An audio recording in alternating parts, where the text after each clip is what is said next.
BBC বাংলার সাক্ষাৎকারে আপনাদের স্বাগতম। আজ আমাদের সাথে যিনি রয়েছেন তিনি বাংলাদেশের রাজনীতির সবচেয়ে আলোচিত ব্যক্তিত্ব। দীর্ঘ ১৭ বছর নির্বাসনে থেকেও তিনি বাংলাদেশের প্রধান একটি রাজনৈতিক দলকে নেতৃত্ব দিয়ে গেছেন এবং বাংলাদেশের রাজনীতিতে সবসময় একজন গুরুত্বপূর্ণ চরিত্র হিসেবে থেকেছেন।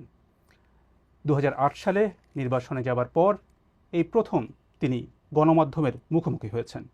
আমাদের সাথে রয়েছেন বিএনপির ভারপ্রাপ্ত চেয়ারম্যান তারেক রহমান। বিবিসি বাংলার সাক্ষাৎকারে আপনাদের সাথে রয়েছি আমি মীর সাব্বির, আমার সাথে রয়েছেন সহকর্মী কাদির কল্লোল। তারেক রহমান, আপনাকে অনেক ধন্যবাদ বিবিসি বাংলার সাথে যোগ দেবার জন্য। আপনাদেরকে অনেক ধন্যবাদ আমাকে কথা বলার সুযোগ করে দেওয়ার জন্য। প্রথমে জানতে চাই আপনি কেমন আছেন, আপনার সময় কেমন যাচ্ছে? আলহামদুলিল্লাহ, আমি শারীরিকভাবে ভালো আছি। সময় তো স্বাভাবিকভাবে ব্যস্তই যাচ্ছে সময়। ফিজিক্যালি হয়তো আমি এই দেশে আছি, বাট মন মানসিকতা সবকিছু মিলিয়ে তো আমি গত 17 বছর ধরে বাংলাদেশেই রয়ে গিয়েছি। আমরা এমন একটা সময় আপনার সাথে কথা বলছি যখন বাংলাদেশ ইতিহাসে একটা গুরুত্বপূর্ণ সন্ধিক্ষণে দাঁড়িয়ে আছে বললে ভুল বলা হবে না। ২০২৪ সালে একটা ঐতিহাসিক গণ অভ্যুত্থানের মধ্য দিয়ে আওয়ামী লীগ সরকারের দেড় দশকের শাসনের অবসান হয়েছে। আর কয়েক মাসের মধ্যেই বাংলাদেশ একটি নির্বাচনের দিকে এগিয়ে যাচ্ছে। এর মধ্যে আপনি আপনার অনেক দলীয় অনুষ্ঠানে আপনি যোগ দিয়েছেন, কথা বলেছেন, নিয়মিতই কথা বলে যাচ্ছেন, কিন্তু গণমাধ্যমের সাথে আপনি এই দীর্ঘ সময় কথা বলেননি। এতদিন ধরে আপনি কথা বলেননি কেন? আহ, ব্যাপারটা বোধহয় এরকম না, ব্যাপারটা বোধহয় একটু ভিন্ন। আসলে আমি কথা ঠিকই বলেছি। আমি দীর্ঘ 17 বছর এখানে আছি এই দেশে প্রবাস জীবনে। তবে আমার উপরে যখন দলের দায়িত্ব এসে পড়েছে, তারপর থেকে আমি গ্রামে গঞ্জে আমার নেতাকর্মী সহ তাদের সাথে বিভিন্ন পর্যায়ে সাধারণ মানুষ যখন যেভাবে অংশগ্রহণ করেছে, আমি সকলের সাথে কথা বলেছি। আপনারা নিশ্চয়ই জানেন, বিগত স্বৈরাচার সরকারের সময় কোর্ট থেকে রীতিমতন একটা আদেশ দিয়ে আমার কথা বলার অধিকারকে বন্ধ করে দেওয়া হয়েছিল। আমি যদি গণমাধ্যমে কিছু বলতে চাইতাম, হয়তো গণমাধ্যমের ইচ্ছা ছিল ছাপানোর, গণমাধ্যম সেটি ছাপাতে পারতো না। আহ, আমি একবার প্রেস ক্লাবে কথা বলেছিলাম। তখন পরের দিন দেখলাম যে প্রেস ক্লাবে একটি, তখনকার যেই প্রেস ক্লাবের যারা সদস্য ছিলেন বা কমিটি ছিল, তারা একটি তাদের মিটিং ডেকে একটি সভা করে তারা সিদ্ধান্ত নেয় যে তারা, তখন আমাকে আইনের দৃষ্টিতে ফেরারি বলা হয়েছিল, যে সেরকম কোনো ব্যক্তিকে তারা প্রেস ক্লাবে কথা বলতে দিবে না। এভাবে তারা চেষ্টা করেছিল আমার কথা বন্ধ করে রাখতে। আমি কথা বলেছি সামাজিক মাধ্যম সহ বিভিন্ন পন্থায়, আমি পৌঁছানোর চেষ্টা করেছি, আমি ইনশাল্লাহ পৌঁছিয়েছি মানুষের কাছে। কাজে গণমাধ্যমে যে কথা বলিনি তা না, আমি কথা বলেছি, হয়তো আপনারা তখন কথা নিতে পারেননি অথবা শুনতে পারেননি, ইচ্ছা থাকলেও ছাপাতে পারেননি, হয়তো প্রচার করতে পারেননি, কিন্তু আমি বলেছি, আমি থেমে থাকিনি। আমি অবশ্য সাক্ষাৎকারের কথা বলছিলাম, যে প্রশ্নোত্তরের বিষয়টি, মানে বিশেষ করে গত এক বছরে বাংলাদেশে গণ অভ্যুত্থানের এক বছর পেরিয়ে গেছে যেমনটা বলছিলাম, এবং অনেকের ধারণা ছিল আওয়ামী লীগ সরকারের পতনের পর আপনি দেশে এসে সশরীরে দলের নেতৃত্ব দেবেন। এবং গত এক বছরে যে প্রশ্নটা বারবার ঘুরে ফিরে এসেছে এবং এখনও আসছে, যে আপনি এখনও দেশে ফেরেননি কেন? কেন আপনি এখনও দেশে ফেরেননি? কিছু সঙ্গত কারণে হয়তো আহ ফিরাটা হয়ে ওঠেনি এখনো, তবে সময় তো চলে এসছে মনে হয়। ইনশাল্লাহ দ্রুতই ফিরে আসব। সেটা কবে আমরা কি জানতে পারি? আহ দ্রুতই, মনে হয় দ্রুতই ইনশাল্লাহ। নির্বাচনের আগে কি তাহলে আপনি দেশে আসবেন এমন সম্ভাবনা তাহলে বলা যায়? রাজনীতি যখন করি, আমি একজন রাজনৈতিক কর্মী হিসেবে স্বাভাবিক নির্বাচনের সাথে রাজনৈতিক দল রাজনৈতিক কর্মীর একটি ওতপ্রোত সম্পর্ক। কাজেই যেখানে একটি প্রত্যাশিত, জনগণের প্রত্যাশিত নির্বাচন হবে, সেই নির্বাচনের সময় কেমন করে দূরে থাকব? আমি তো, আমার সর্বোচ্চ চেষ্টা থাকবে, ইচ্ছা থাকবে, আগ্রহ থাকবে আহ সেই প্রত্যাশিত, যে প্রত্যাশিত নির্বাচন জনগণ চাইছে, সেই প্রত্যাশিত নির্বাচন যখন অনুষ্ঠিত হবে, জনগণের সাথে, জনগণের মাঝেই থাকবো ইনশাল্লাহ। একটা বিষয় যেটা আপনার দল থেকে মাঝে দলের নেতাদের কেউ কেউ কখনো কখনো বলেছেন, যে একটা নিরাপত্তার শঙ্কার কথা বলেছেন আপনি না আসার পেছনে। আপনি কি কোনো ধরনের শঙ্কা বোধ করেছেন এর মধ্যে? আহ বিভিন্ন রকম শঙ্কার কথা তো আমরা অনেক সময় বিভিন্ন ব্যক্তির কাছে তো শুনেছি, সরকারেরও বিভিন্ন ব্যক্তির কাছ থেকেও তো অনেক সময় অনেক শঙ্কার কথা আহ, বিভিন্ন মাধ্যমে বিভিন্ন মিডিয়াতে প্রকাশিত হয়েছে। জুলাই গণ অভ্যুত্থানের প্রসঙ্গে একটু আসি। জুলাই গণ অভ্যুত্থানে আপনার ভূমিকা নিয়ে অনেক আলোচনা আছে। এটি মোটামুটি সব পক্ষই স্বীকার করে যে সেই সময়ে আপনার একটা সক্রিয় ভূমিকা ছিল। আবার আপনার দলের কোনো কোনো নেতা বা সমর্থক তারা এই অভ্যুত্থানের আপনাকে একমাত্র মাস্টারমাইন্ড হিসেবে আখ্যা দিয়েছেন। আপনি কি নিজেকে এই আন্দোলনের মাস্টারমাইন্ড হিসেবে দেখেন? না, আমি অবশ্যই এই জুলাই আন্দোলনে আমি কখনোই মাস্টার মাইন্ড হিসেবে দেখি না। এই যে 5ই আগস্ট, যেই আন্দোলন, জুলাই আন্দোলন বলে যেটি বিখ্যাত বা যেটি সকলের কাছে গৃহীত, এই আন্দোলনটি সফল হয়েছে জুলাই মাসে, কিন্তু এই আন্দোলনটি প্রেক্ষাপট শুরু হয়েছে কিন্তু বহু বছর আগে থেকে। এই আন্দোলনে বাংলাদেশের গণতান্ত্রিক রাজনৈতিক দলগুলোর নেতাকর্মীরা, সেটি বিএনপি হোক বা অন্য রাজনৈতিক দলগুলি হোক, যারা গণতান্ত্রিক রাজনৈতিক দল, প্রত্যেকটি রাজনৈতিক দল বিভিন্নভাবে অবদান রেখেছে, বিভিন্নভাবে তাদের নেতাকর্মীরা নির্যাতিত হয়েছে। আমি মনে করি জুলাই আগস্ট মাসে এসে জনগণ সকল গণতান্ত্রিক রাজনৈতিক দলের সাথে অংশগ্রহণ করেছে। শুধু কি রাজনৈতিক দলের নেতাকর্মীরাই সেদিন ছিল মাঠে? অবশ্যই নয়। আমরা দেখেছি সেদিন মাদ্রাসার ছাত্ররা, তারা ছিলেন এই আন্দোলনের মাঠে। আমরা দেখেছি গৃহিণীরা পর্যন্ত রাস্তায় নেমে এসেছেন সন্তানের পেছনে।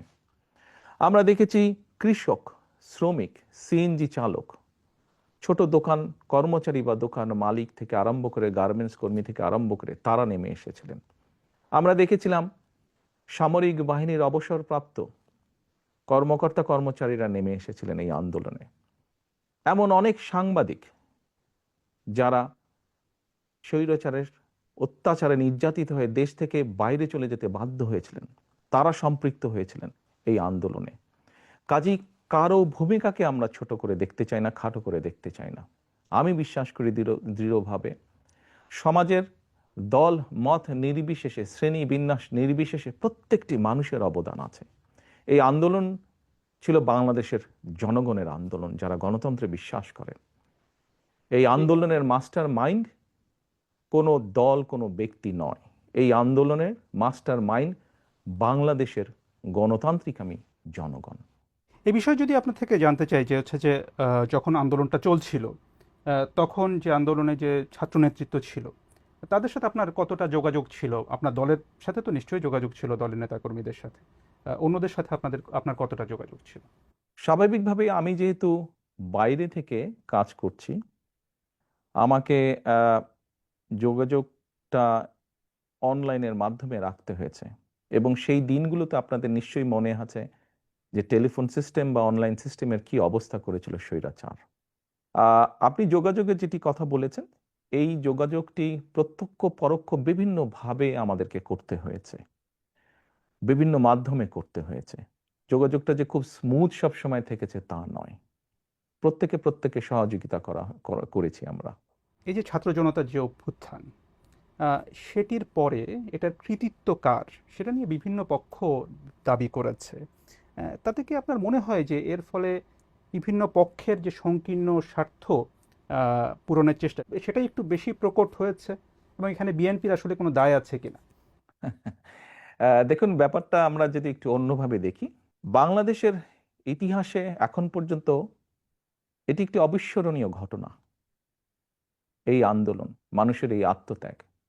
সাধারণত কোনো রাজনৈতিক আন্দোলনে, স্বৈরাচারের বিরুদ্ধে আন্দোলনে শিশু হত্যা হয় না, শিশু শহীদ হয় না, শিশু মৃত্যুবরণ করে না। বাট আমরা দেখেছি এই আন্দোলনে, স্বৈরাচারের এই আন্দোলনে যতটুকু আমার মনে আছে, প্রায় 63 জন শিশু শহীদ হয়েছে, মারা গিয়েছে। আমি আগেই বলেছি, আপনার আগের প্রশ্নের উত্তরে বলেছি যে এই আন্দোলনের ক্রেডিট দল মত নির্বিশেষে বাংলাদেশের জনগণের, কোনো একটি রাজনৈতিক দলের নয়। অনেকে হয়তো অনেক কিছু বলে থাকতে পারেন, ডিমান্ড করতে পারেন, সেটি তাদের অবস্থান। আমি বা আমার দলের অবস্থান হচ্ছে আন্দোলন হয়ে গিয়েছে, আন্দোলনের জনগণ সফলতা লাভ করেছেন। আন্দোলনে স্বাভাবিকভাবেই দুটো পক্ষ আছে। একটি পক্ষ হচ্ছে মানুষ শহীদ হয়েছে, 2000 মতন মানুষকে হত্যা করা হয়েছে আন্দোলনে। আবার আরেকটি পক্ষ হচ্ছে প্রায় 30,000-এর মতন মানুষ বিভিন্নভাবে ক্ষতিগ্রস্ত হয়েছেন, পঙ্গুত্ব বরণ করেছেন, অন্ধ হয়ে গিয়েছেন।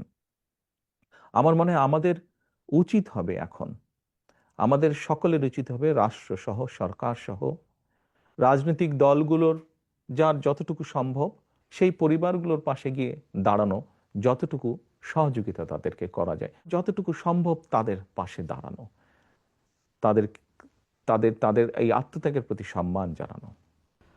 আগামী কয়েক মাস পরে নির্বাচনের কথা রয়েছে। নির্বাচনে বিএনপির প্রস্তুতি এবং কৌশল নিয়ে আমরা কথা বলবো। তো এই বিষয়ে আপনাকে প্রথম প্রশ্নটি করছেন আমার সহকর্মী কাদির কল্লোল।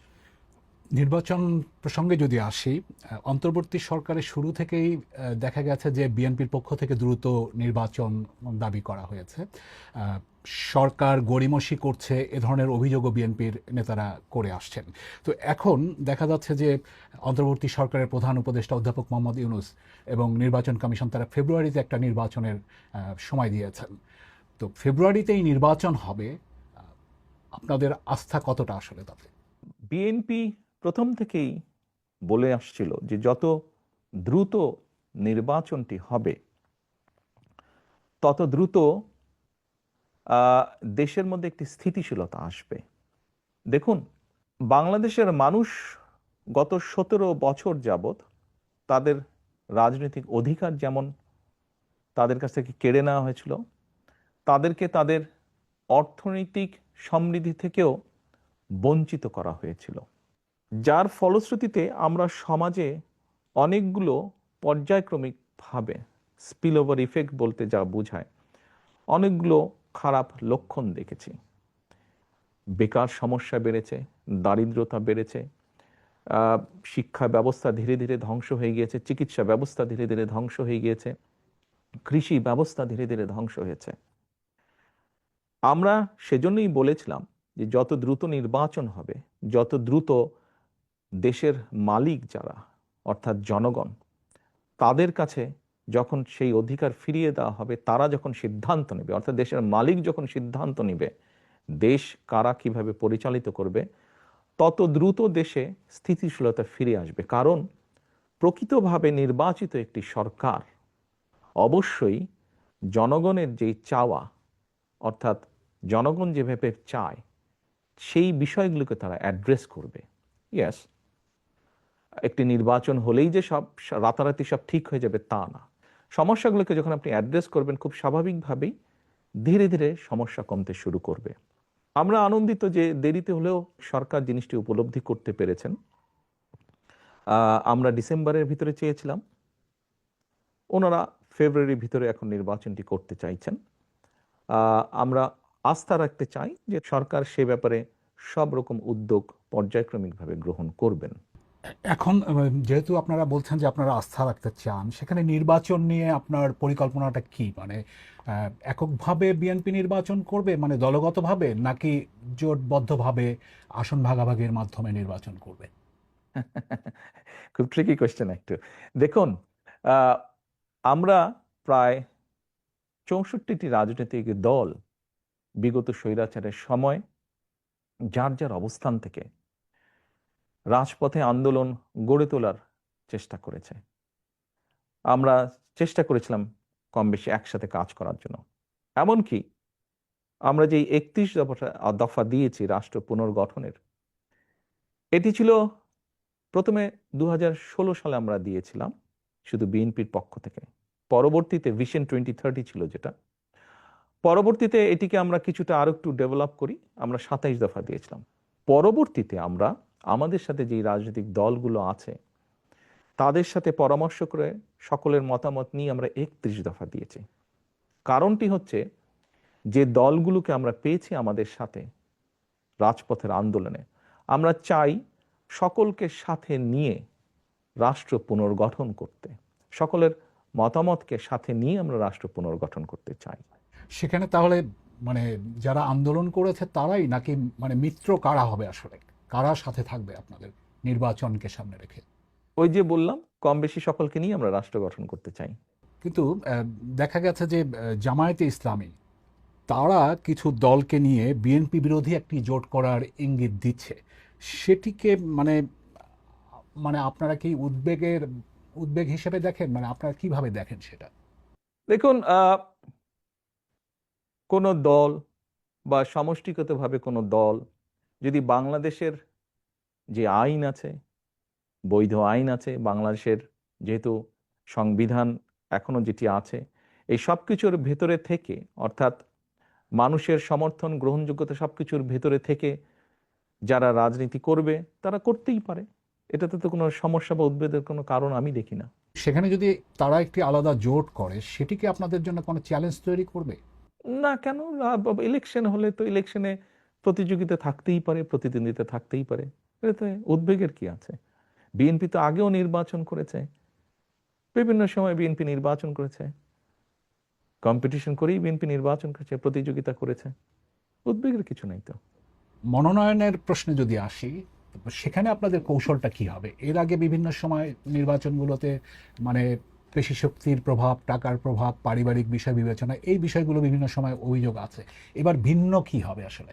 আমরা কখনোই, আপনি যেই বিষয়গুলো বললেন, আমরা কখনোই এইসব বিবেচনায় নিয়ে কখনোই আমার দল নমিনেশন ব্যাপারে সিদ্ধান্ত নেয়নি। আমাদের নমিনেশনের ব্যাপারে সিদ্ধান্ত সব সময় কম বেশি যা ছিল বা ভবিষ্যতে আমরা যেটিকে মূল্যায়ন করব সেটি হচ্ছে, অবশ্যই কোন একটি পার্টিকুলার এলাকা থেকে আমরা আমাদের দলের এমন একজন ব্যক্তিকেই নমিনেশন দিতে চাইব যে ওই এলাকার সমস্যা সম্পর্কে সচেতন আছে, যার সাথে ওই এলাকার মানুষের সম্পৃক্ততা আছে, উঠা বসা আছে, যে ওই এলাকার মানুষের সমস্যার সমাধান করতে সক্ষম, যে ওই এলাকার বিভিন্ন শ্রেণীর মানুষ, তরুণ, নারী, মুরব্বী সহ ছাত্র ছাত্রী, সবার সাথে যার একটা কমিউনিকেশন আছে, এই ধরনের মানুষকেই আমরা প্রায়োরিটি দিব।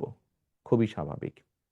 অর্থাৎ যার প্রতি জনসমর্থন আছে, যে জনসমর্থনকে তার সাথে রাখতে পারে, জনগণের যার প্রতি সমর্থন আছে, সেরকম মানুষকে দেখেই আমরা নমিনেশন দেব। সেখানে তৃণমূলের মতামত কতটা প্রাধান্য পাবে? অভিযোগ যে তৃণমূলের মতামত প্রাধান্য কম পায়। না, ব্যাপারটা এরকম না। দেখুন, গণতন্ত্রে স্বাভাবিক যেখানেই গণতন্ত্র আছে সেখানে মতামত থাকতেই পারে, বিভিন্ন রকম মতামত, অভিযোগ।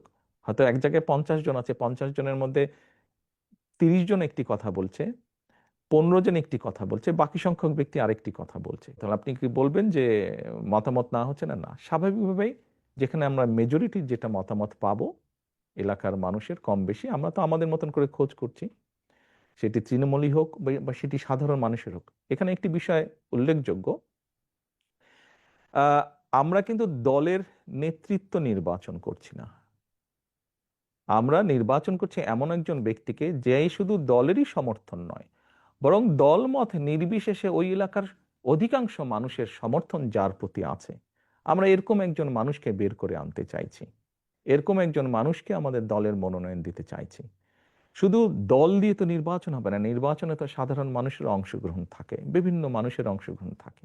কাজেই যার সমর্থন আমরা খুঁজে বের করার চেষ্টা করছি, যার প্রতি বিভিন্ন শ্রেণী পেশার মানুষের সমর্থন আছে, শুধুমাত্র দলীয় সমর্থন নয়, এরকম মানুষ। নির্বাচন প্রসঙ্গে আপনার কাছে জানতে চাই যে আগামী নির্বাচনে আপনার ভূমিকা কি হবে? আপনি কি সরাসরি নির্বাচন করছেন? আপনাকে কি আমরা প্রধানমন্ত্রী পদের প্রত্যাশী হিসেবে দেখতে পাবো নির্বাচনে? আমার মনে হয় আপনি প্রথম দিকে বোধহয় একটা প্রশ্ন করেছেন, আমি ওখানে বলেছিলাম যে স্বাভাবিক আমি একজন রাজনৈতিক দলের সদস্য, একজন রাজনৈতিক কর্মী। আমি নির্বাচনের সাথে তো রাজনৈতিক দল এবং রাজনৈতিক কর্মীর ওতপ্রোত সম্পর্ক। কাজেই নির্বাচন যেখানে একটি মানে জনগণের সম্পৃক্ত এরকম একটি নির্বাচন হবে, সেখানে তো অবশ্যই আমি নিজেকে দূরে থাকতে পারবো না, আমাকে আসতেই হবে।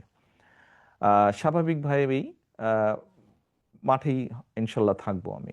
আপনি আপনার প্রশ্নের পরের যে অংশটি ছিল দেখুন, আমি মনে করি এটির সিদ্ধান্ত বাংলাদেশের জনগণের। এটি তো আমার সিদ্ধান্ত না, এটি সিদ্ধান্ত নেবে বাংলাদেশের জনগণ। কিন্তু আপনি নির্বাচনে অংশ নেবেন কিনা সেই সিদ্ধান্ত তো আপনাকে নিতে হবে। না না, সেটি তো নিব, কেন নিব না, অবশ্যই নিব। আপনি নির্বাচনে অংশ নিচ্ছেন তাহলে? জি, ইনশাল্লাহ। অর্থাৎ আপনি বিএনপি যদি ক্ষমতায় আসে বা নির্বাচনে অংশ নেয়, সেক্ষেত্রে প্রধানমন্ত্রী পদের প্রত্যাশী হিসাবে আমরা তারেক রহমানকে দেখতে পাবো, সেটা আমরা নিশ্চিতভাবে বলতে পারি এটির সিদ্ধান্ত তো বাংলাদেশের জনগণের। বিএনপির পক্ষ থেকে। সেক্ষেত্রে তো এটি দল সিদ্ধান্ত নেবে, দল কিভাবে করবে এটি তো দলের সিদ্ধান্ত। আহ, সাবেক প্রধানমন্ত্রী এবং আপনাদের দলের চেয়ারপারসন খালেদা জিয়া, আহ, তিনি কি এই নির্বাচনে কোনো ভূমিকায় থাকবেন? তাকে কি আমরা নির্বাচনে কোনো ভূমিকায় দেখতে পাবো? আপনি এমন একজন মানুষের কথা বলেছেন, যেই মানুষটি বাংলাদেশের গণতন্ত্র যতবার গণতান্ত্রিক অধিকার, জনগণের গণতান্ত্রিক অধিকারকে হরণ করা হয়েছে, প্রতিবার উনি অবদান রেখেছেন সেই গণতন্ত্রকে পুনঃপ্রতিষ্ঠিত বা পুনরুদ্ধার করার জন্য। এবারও আপনাদের সকলের চোখের সামনেই ঘটেছে যে কিভাবে স্বৈরাচারের সময় তার উপরে অত্যাচারের খড়গ হস্ত নেমে আসে, কিন্তু উনি আপোস করেননি। এরকম একজন ব্যক্তি আজ অসুস্থ, এবং কেন, কিভাবে উনি শারীরিকভাবে অসুস্থ হলেন, তাকে মিথ্যে মামলায় জড়িয়ে তাকে জেলখানায় নিয়ে যাওয়া হলো। আমরা দেখেছিলাম একজন সুস্থ মানুষ গিয়েছেন, কিন্তু যখন বেরিয়ে এসেছেন একজন অসুস্থ মানুষ বেরিয়ে এসেছেন, তাকে চিকিৎসার সুযোগ থেকেও বঞ্চিত করা হয়েছে। এই সবগুলো ঘটনা দেশবাসী জানেন। তারপরেও যে মানুষটির এত বড় অবদান রয়েছে বাংলাদেশের গণতন্ত্রকে প্রতিষ্ঠিত করার, আমি সেই দলের একজন কর্মী হিসাবে বিশ্বাস করি বা বিশ্বাস করতে চাই, গণতন্ত্রকে পুনঃপ্রতিষ্ঠিত করার প্রথম পদক্ষেপ হিসাবে যেই প্রত্যাশিত, জনপ্রত্যাশিত যে নির্বাচনটি অনুষ্ঠিত হতে যাচ্ছে, ওনার শারীরিক সক্ষমতা যদি অ্যালাউ করে ওনাকে, নিশ্চয়ই উনি কিছু না কিছু ভূমিকা রাখবেন। সেটা কি নির্বাচনে অংশগ্রহণ হতে পারে? এইটি আমি এখনো বলতে পারছি না। আমি মাত্রই বললাম যে ওনার শারীরিক ফিজিক্যাল এবিলিটির উপরে বিষয়টি কিছুটা হলেও নির্ভর করছে। এ প্রসঙ্গে প্রশ্ন চলে আসে বিএনপির ভবিষ্যৎ নেতৃত্ব নিয়ে। আপনার বাবা সাবেক প্রেসিডেন্ট জিয়াউর রহমান বিএনপি প্রতিষ্ঠা করেছিলেন। আপনার মা সাবেক প্রধানমন্ত্রী খালেদা জিয়া, তিনি 4 দশক বিএনপির নেতৃত্ব দিয়েছেন। এখন আপনি বিএনপির নেতৃত্বে রয়েছেন, কার্যত দলের নেতৃত্বে রয়েছেন আপনি। বিএনপির ভবিষ্যৎ নেতৃত্বে পরিবারের প্রভাব কতটা থাকবে? দেখুন, বিষয়টিকে আমি একটু তাহলে অন্যভাবে উপস্থাপন করি। সব রকম সকলের মতামতের প্রতি শ্রদ্ধা রেখেই আমি বলতে চাইছি। দেখুন, একজন চিকিৎসকের সন্তান যখন চিকিৎসক হয়, তখন সে ভালোও করে, সে খারাপও করে। একজন লয়ারের সন্তানও দেখা যায় যে অনেক সময় বাবা মায়ের মতন ভালো লয়ার হয় অথবা হয় না। রাজনীতিবিদদের ক্ষেত্রে অনেকের সন্তান পলিটিক্সে এসেছে। সবাই কি ভালো করেছে? সবাই ভালো করেনি। কেউ কেউ করেছে, কেউ কেউ করতে পারেনি ভালো। আপনি যদি আমাকে ইঙ্গিত করে থাকেন, তাহলে এভাবে আমি বলবো যে দেখুন, আমরা দেখেছি বাংলাদেশের মতন দেশে রাজনীতি যারা করেন, বিগত 17 বছরে দেখেছি, তার আগেও আমরা দেখেছি রাজনীতিবিদরা রাজনীতি করতে গিয়ে বিভিন্নভাবে হ্যারাসমেন্টের শিকার হন, মিথ্যে মামলার শিকার হন।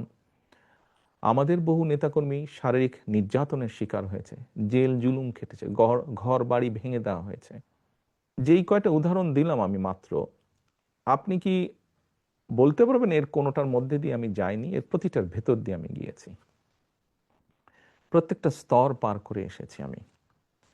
আমি শারীরিকভাবে নির্যাতিত হয়েছি, যেই নির্যাতনের চিহ্ন এখনো কখনো কখনো আমাকে সহ্য করতে হয়।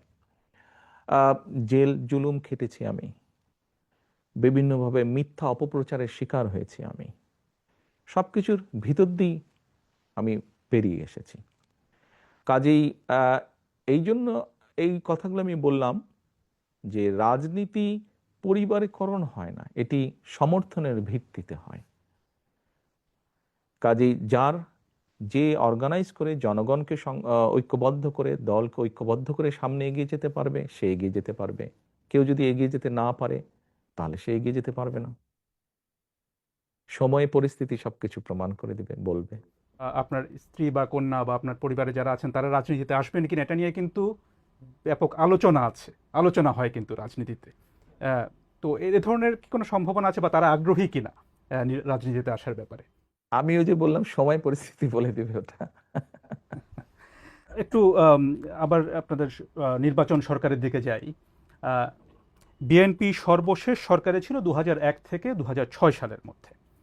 এর প্রায় 19 বছর পরে বিএনপির সামনে আবার একটা সরকার গঠনের সুযোগ তৈরি হয়েছে। এবং সেই তখনকার যে বিএনপি আর এখনকার যে বিএনপি, এই দুটোর মধ্যে পার্থক্যটা আপনি কোথায় কি বলবেন, যে পার্থক্য কি? এই 19 বছরে আমরা বাংলাদেশ বলি বা পুরা বিশ্ব বলি, অনেক কিছু পরিবর্তিত হয়েছে। সমাজ ব্যবস্থা পরিবর্তিত হয়েছে, অর্থনৈতিক ব্যবস্থা পরিবর্তিত হয়েছে। দুটো বড় বড় জিনিসের বোধহয় পরিবর্তন হয়েছে। একটি হচ্ছে কোভিডের ভিতর দিয়ে পুরো বিশ্ব গিয়েছে। এই কোভিড বিভিন্নভাবে আমাদের অনেক কিছু চিন্তা ভাবনা মনোজগৎ চেঞ্জ করেছে। ঠিক একইভাবে যদি আরেকটি বিষয় আমরা দেখি, এই যে আপনার সাথে আমি কথা বলছি অনলাইনে, এই যে আইটি বা সোশ্যাল মিডিয়া, এই পুরা বিষয়টা কিন্তু মানুষের মনোজগৎকে ভিন্নভাবে ভিন্ন রকম করেছে। অনেক ক্ষেত্রে একটা একটা একটা মনোজগতে একটা প্রভাব বিস্তার করেছে। খুব স্বাভাবিকভাবে আপনি যেই সময়ের কথা বলেছেন সেই সময় এই বিষয়গুলো হয়তো সেভাবে ছিল না। তো স্বাভাবিকভাবেই এই সব কিছু বিবেচনা করে সামনের দিনগুলোতে আমাদেরকে এই বিষয়গুলোকে গুরুত্ব রেখে বিভিন্ন বিষয়ে চিন্তা ভাবনা করতে হচ্ছে। আমরা সেভাবে চিন্তা ভাবনা করে আমাদের প্ল্যান প্রোগ্রাম বিষয়গুলোকে আমরা সাজাচ্ছি। সেই সময় থেকে 19 বছর আগে আমাদের যেসব প্ল্যান প্রোগ্রাম ছিল তার থেকে কিছুটা পরিবর্তন হবে, কিন্তু ওই যে বেসিক যে জিনিসটা, সেটা হচ্ছে মানুষের বেটারমেন্ট, মানুষের ভালো ভালো কিছু করার জন্য, মানুষ যাতে আজকে যেমন আছে আগামীকাল যাতে একটু বেটার থাকতে পারে।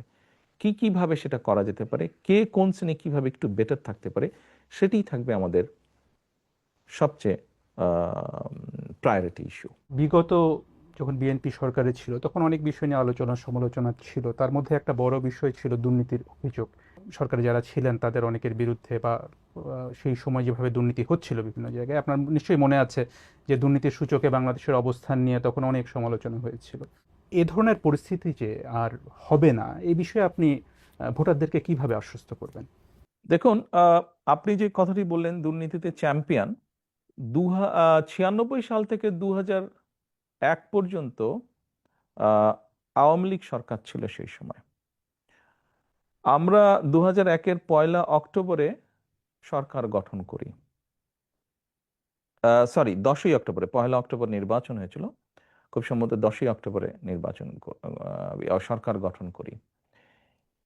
এর বোধহয় কিছুদিন পরে একটি সূচক বের হলো টিআইবির, যে মানে 2-3 মাস পরে বোধহয় একটি সূচক বের হলো, যে এরকম একটি সূচক বের হলো। নিশ্চয়ই মাত্র নির্বাচিত একটি সরকারের পক্ষে তো ভালো মন্দ কোনো কিছুই 3 মাসে করা সম্ভব নয়। খুব স্বাভাবিকভাবেই যে সূচকটি হয়েছিল সেটি তার আগে, আমাদের আগে যে সরকারটি ছিল তারা যে 5 বছর যা করেছে তার উপর ভিত্তি করেই সেই সূচকটি তারা তৈরি করেছে। আপনি যদি 1 থেকে 2006 অর্থাৎ বিএনপি সরকার গঠন করার পরে বিএনপি তত্ত্বাবধায়ক সরকারের কাছে যখন হ্যান্ডওভার করে দিল, আপনি যদি সেই সংস্থা টিএবি নামক সেই সংস্থাটার রিপোর্টই যদি আপনি দেখেন, তাহলে দেখবেন পর্যায়ক্রমিকভাবে, কিন্তু এটি আমার কথা না, এটি তাদের পরিসংখ্যানের কথা, পর্যায়ক্রমিকভাবে কিন্তু নেমে এসেছে। হ্যাঁ, আমি অ্যাডমিট করছি পুরাপুরি হয়তো আমরা করতে পারিনি, বাস্তবতা তো বুঝতে হবে, এটি একটি সামাজিক ব্যাধিতে পরিণত হয়েছে। কাজেই এইটি মানুষকে বুঝিয়ে বুঝিয়ে বুঝিয়ে বুঝিয়ে আস্তে আস্তে করতে হবে, জিনিসটি সময় লাগবে। আমি এখন যত কথাই বলি না কেন, বাস্তবতা হচ্ছে এই বিষয়টি যেহেতু সময় লাগবে, আমাদেরকে কাজ দিয়ে প্রমাণ করতে হবে। সেজন্যই আমি ভোটারদেরকে এতটুকু বলতে পারবো, আমরা যদি সুযোগ পাই, জনগণ যদি আমাদেরকে সেই সুযোগ দেন, তাহলে আমাদের সর্বোচ্চ চেষ্টা থাকবে আমরা যাতে একটি এমন অবস্থা তৈরি করতে পারি যেখানে কিছুটা হলেও আমরা বহির্বিশ্বে, বিশ্বের অন্য দেশের সামনে কিছুটা হলেও যাতে সম্মানের সাথে মাথা উঁচু করে কথা বলতে পারি। এ প্রসঙ্গে এই যে 5ই আগস্টের পরে যে বিএনপির অনেক নেতাকর্মীর বিরুদ্ধে এরই মধ্যে চাঁদাবাজি বা দখলের মতো নানা অভিযোগ এসেছে, আপনি জানেন, এবং আপনাদের দল থেকে অনেকে বহিষ্কার করা হয়েছে। এটা ঠিক, আবার একই সাথে এটা ঠিক যে এই অভিযোগগুলো কিন্তু বারবার আসছে। আহ, তো এটা থামানো যাচ্ছে না কেন? আপনার প্রতি সম্মান রেখে আপনার সাথে এগ্রিও যেমন করব, আবার এখানে অন্য একটি বিষয় আমি তুলে ধরতে চাইব।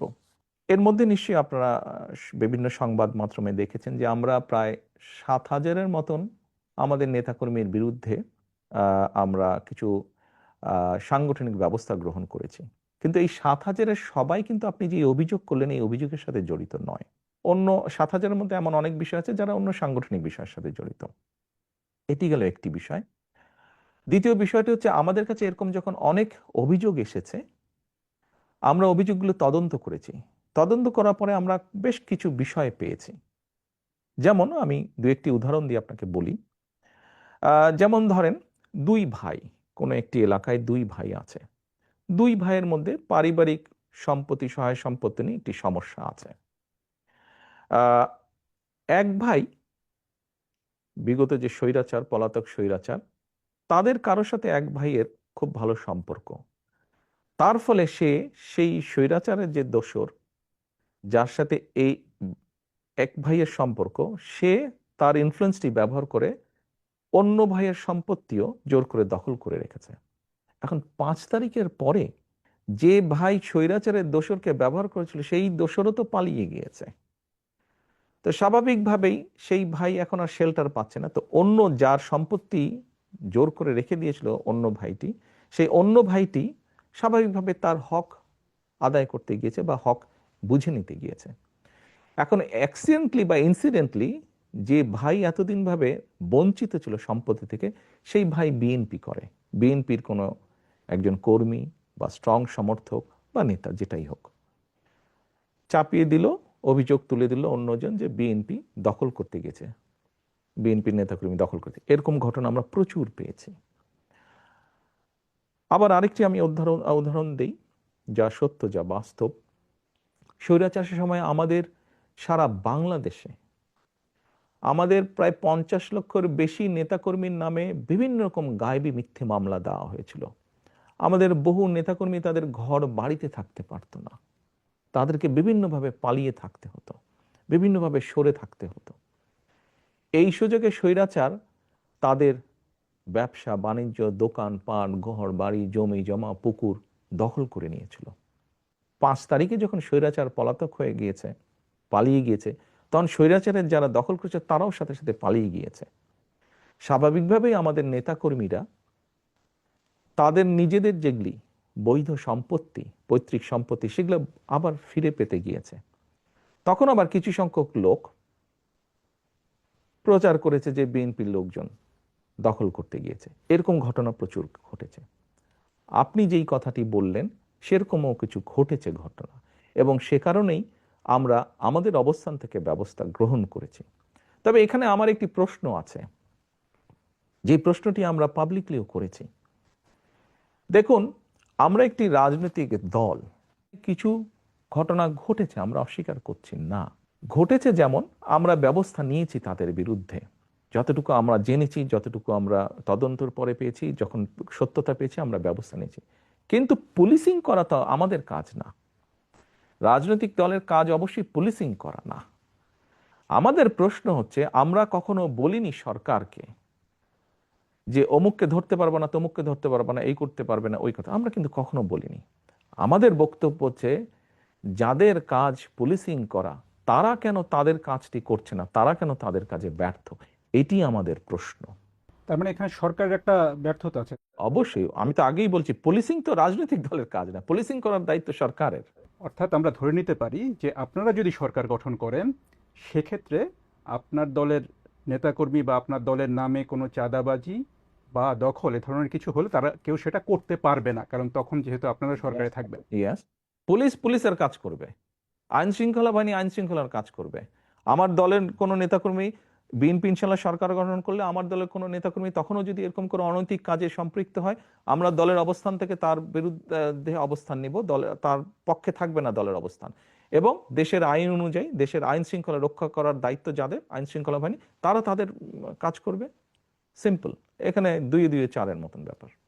আমি একটু ডাকসু নির্বাচনের প্রশ্নে আসি। সাম্প্রতিক সময়ে ডাকসু নির্বাচনের ফলাফল ব্যাপক আলোচনা চলছে রাজনীতিতে এখনো। এর ফলাফলে দেখা গেছে যে বিএনপি সমর্থক ছাত্রদল তাদের চেয়ে বেশ বড় ব্যবধানে ছাত্র শিবির সমর্থিত প্যানেল জয়ী হয়েছে। আপনি কিভাবে দেখেন এই ফলাফলটাকে? আসলে আমি মনে করি গণতান্ত্রিক যাত্রার একটি ভালো উদ্যোগ, এটি ভালো সূচনা। এটি গেলে এক নম্বর। দ্বিতীয় বিষয়টি হচ্ছে, যারা জয়ী হয়েছেন বা এরকম আরো ভবিষ্যতে যারা জয়ী হবেন তাদের প্রতি শুভেচ্ছা, এবং যারা ভবিষ্যতে জয়ী হবেন তাদের প্রতি অগ্রিম শুভেচ্ছা রইল। তৃতীয় বিষয়টি হচ্ছে, দেখুন, একটা অগ্রযাত্রা শুরু হলো, কিন্তু আমরা চাইছিলাম না যে কোনো বিতর্কের মধ্যে এগুলা পড়ুক। আমরা আশা করব যে পরবর্তীতে যেগুলো হবে সেগুলো বিতর্কবিহীন হবে নির্বাচনগুলো। এই নির্বাচনের ফলাফল, মানে ডাকসুর নির্বাচনের ফলাফল, এটা কি জাতীয় রাজনীতিতে কোনো প্রভাব ফেলতে পারে আগামী নির্বাচনকে সামনে রেখে? আপনার কি মনে হয়? আপনি কি মনে করেন সেটা? আমি যেটা দেখলাম বিভিন্ন মিডিয়াতে, কিছু ব্যক্তি, যেমন মান্না ভাই, উনি তো বোধহয় দুবার ভিপি ছিলেন, আমার থেকে অনেক অভিজ্ঞতা সম্পন্ন রাজনীতিবিদ। আমরা যদি ওনার বক্তব্য শুনে থাকি বা ধরে থাকি, তাহলে তো আমি মনে করি না কোনো কারণ আছে। ছাত্র রাজনীতি ছাত্র রাজনীতির জায়গায়, জাতীয় রাজনীতি জাতীয় রাজনীতির জায়গায়। এখন যে সক্রিয় দলগুলো আছে তাদের মধ্যে জামায়াত ইসলামীর প্রশ্নে যদি একটু আসি, যে জামায়াত ইসলামীকে ঘিরে বিএনপির নেতাদের অনেক সমালোচনা করতে দেখা যাচ্ছে গত সাম্প্রতিক সময়ে। তো জামায়াত ইসলামী সম্পর্কে আপনার মনোভাবটা কি আসলে? বিষয়টা হচ্ছে যে, দেখুন, বাংলাদেশের স্বীকৃত যে নিয়ম কানুন, আইন কানুন আছে, এগুলোর ভিতরে থেকে যদি কেউ কেউ যদি রাজনীতি করে, অবশ্যই করতে পারে। বিএনপি সবসময় বহুদলীয় রাজনীতিতে বিশ্বাস করে। কাজেই বিষয়টি আমরা এভাবেই দেখতে চাই। রাজনীতি করার, দেশের যে নিয়ম কানুন, আইন কানুন আছে, তার ভিতরে থেকে যারা রাজনীতি করবে, অবশ্যই সবার রাজনীতি করার অধিকার আছে। এবং আমরা তো চাই সবাই রাজনীতি করুক। বহুদলীয় রাজনীতিতে আমরা বিশ্বাস করি। জামায়াতে ইসলামী তো বিএনপির সাথে এক সময় মিত্র ছিল। বাংলাদেশের স্বাধীনতা যুদ্ধে তাদের বিরোধী ভূমিকা নিয়ে কিন্তু বিএনপি নেতারা এখন অনেকেই প্রশ্ন তুলছেন, সামনে আনছেন। কিন্তু বিএনপি আবার তাদের সাথে সরকারও গঠন করেছিল একটা সময়। 2024 সালে স্বৈরাচার যেই হত্যাগুলো করেছে, দেশ স্বাধীনের পরে যখন তারা সরকার গঠন করেছিল, ক্ষমতায় ছিল, তখনও যে সকল লুটতারাজ তারা করেছে, খুন গুম তারা করেছে, বিগত 17 বছর খুন গুম তারা যা করেছে, এর জবাব যেরকম তাদেরকেই দিতে হবে তাদেরটা, ঠিক একইভাবে 71 সালে কোনো রাজনৈতিক দল যদি তাদের কোনো বিতর্কিত ভূমিকা থেকে থাকে, তাহলে তাদের জবাব তারাই দিবেন। ওটা তো আর আমি দিতে পারবো না। আমারটা আমি দিতে পারবো, অন্যেরটা তো আমি দিতে পারবো না। আপনি জুলাইয়ের সময়ের কথা বলছিলেন, সেই সময়ের হত্যাকাণ্ডের কথা বলছেন। সেই জুলাই গণঅভ্যুত্থানে ক্ষমতাচ্যুত আওয়ামী লীগ, তাদের ব্যাপারে আপনাদের বা বিএনপির অবস্থানটা কি আসলে? দেখুন, আমি 17 বছর যাবৎ প্রবাস জীবনে আছি।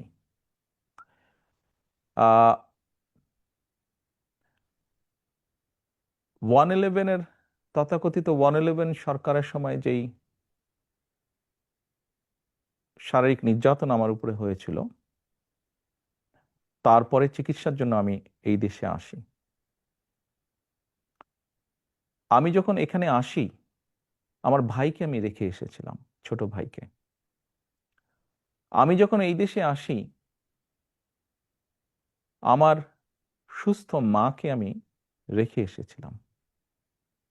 একটি ঘর রেখে এসেছিলাম, যেই ঘরে আমি এবং আমার ছোট ভাই বড় হয়েছি, যেই ঘরে আমার বাবার স্মৃতি ছিল, যেই ঘরে আমাদের দুই ভাইয়ের সন্তানরা জন্মগ্রহণ করেছিল,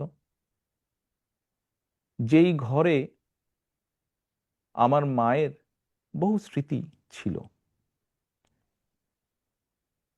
সেই স্মৃতিগুলোকে ভেঙে চুরে ধুলায় মিশিয়ে দেওয়া হয়েছে।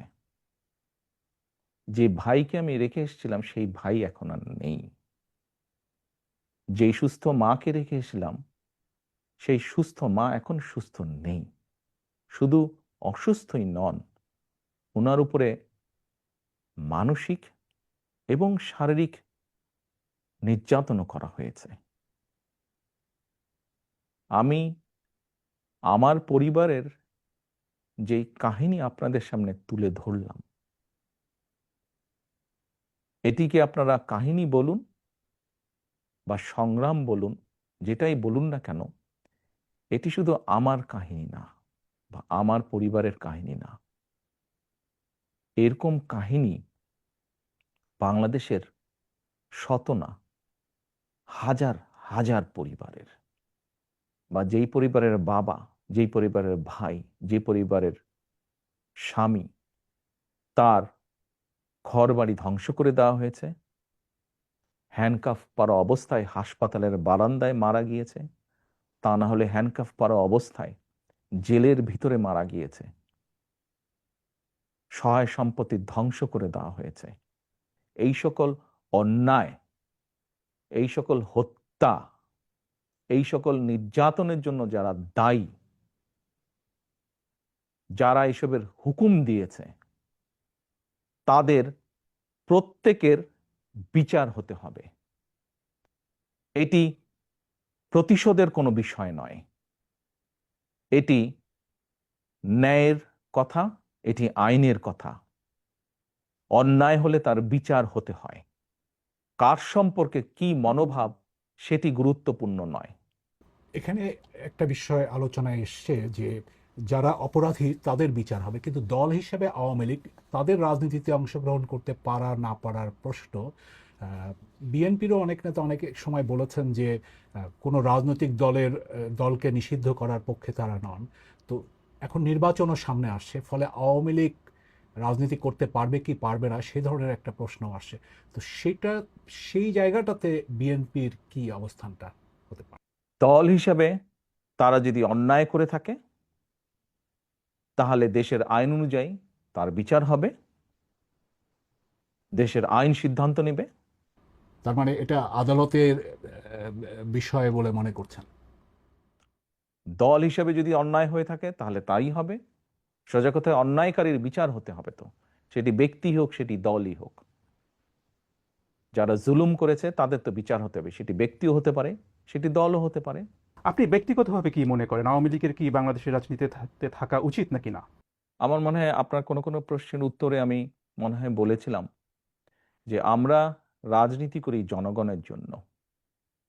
আমরা বিভিন্ন সময় আমরা বিশ্বাস করি এবং বিভিন্ন সময় আমরা বলিও, আমরা বিএনপি আমরা যারা করি আমরা বলিও যে আমাদের রাজনৈতিক সমকল ক্ষমতার উৎস জনগণ।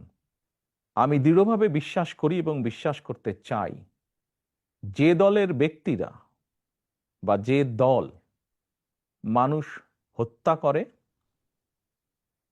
মানুষ গুম করে, মানুষ খুন করে, দেশের মানুষের অর্থ সম্পদ লুটপাট করে বিদেশে পাচার করে, জনগণ তাদেরকে সমর্থন করতে পারে বলে আমি মনে করি না।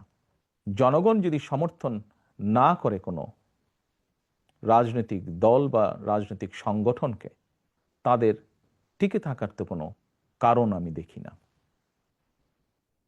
যেহেতু জনগণের শক্তিতে আমরা বিশ্বাস করি, জনগণের সিদ্ধান্তে আমরা বিশ্বাস করি, জনগণের সিদ্ধান্তের উপরে আমরা আস্থা রাখতে চাই, এই বিষয়ের সবচেয়ে বড় বিচারক আমি মনে করি জনগণ।